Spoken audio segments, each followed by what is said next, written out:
So on a scale of 1 to ecstatic, as someone who's based in the US, how happy are you about Kamala and Joe Biden as the president and vice president-elect? Let's say I am like on a 10 that Donald Trump is out. The rest of the world as well. There's now hope for America. And for me, the highlight of this last week has definitely been Kamala Harris, her story, and just what it does for women all over the world. What do you think has been unique about Kamala's story?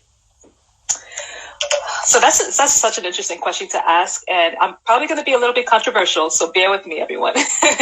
I think Kamala's win is definitely historic. It's definitely symbolic, and I've noticed that we've had several symbolic, first with women in this country especially, but definitely on the continent. Let's not forget that Africa has been far ahead of the United States or even the Western world in terms of women in, power and leadership.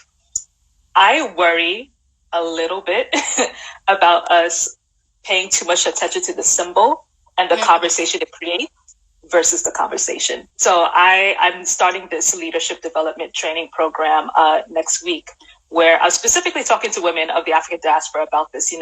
How do we go from being first to being thousands, like making this something that's like we don't even have to think about it anymore. It's just like ingrained in us to know that we deserve to be there, right? Because, as a Black person in America, a lot of times we have to mold ourselves to what people are comfortable, especially as a Black woman, are comfortable of, absorbing or, being able to handle.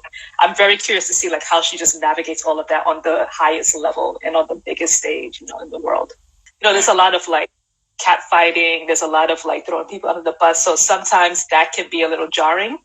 And, watching her do it with poise and not have to like feed into the angry Black woman stereotype, but also like stand her ground was assurance for me that that's normal and that's okay. And then it's also just like I said, I feel like they can't just be first. There have to be seconds, there have to be thirds, and we have to start making this a norm. We shouldn't just wait until, another decade or another millennium before we see this happen again. So it's really pushed me to say I need to invest more time into, encouraging women, giving women the tools, but also the confidence to say like, I need to get to that. So with my leadership development program, I really want to invest more time in helping us unpack that. Oh, my goodness, Shohun, that sounds so good. Let's talk about your leadership series now. What platform, what shape is it going to take, and where can we find it? Of course. So everyone should follow my handle that I'm going live with right now. It's So Says Seun. And then you can also visit my website. It's SeunShokunbi.com/leading. It'll take you directly to the page where you can sign up and also see more details about the program. But I think that there's three major things that women need to unpack, within themselves in order to be fully real, self-actualized and ready to rise to leadership, which is, where am I getting this money from? Because it takes money and resources, right? So not just money, I shouldn't just say that, but like, where am I getting the finances and the tools and the resources to get this done? What do I need to do internally, personally to make sure that I'm ready to handle that kind of level of responsibility? And then who has also gone before me?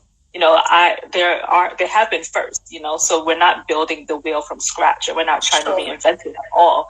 Let's see what lessons we can pull from the women who were vanguards in whatever field that they were in, whether it's business or politics, and what lessons can we pull from that into the 21st century. The program is called Leading Like a Lady, because I think that's a goal that everyone should aspire to have. It's not, doesn't mean that you're a little prissy, doesn't mean that you are, docile, and you're not strong enough to take ownership of whatever like goals that you want to achieve. Leading like a lady means that you're leading with poise, dignity, and strength.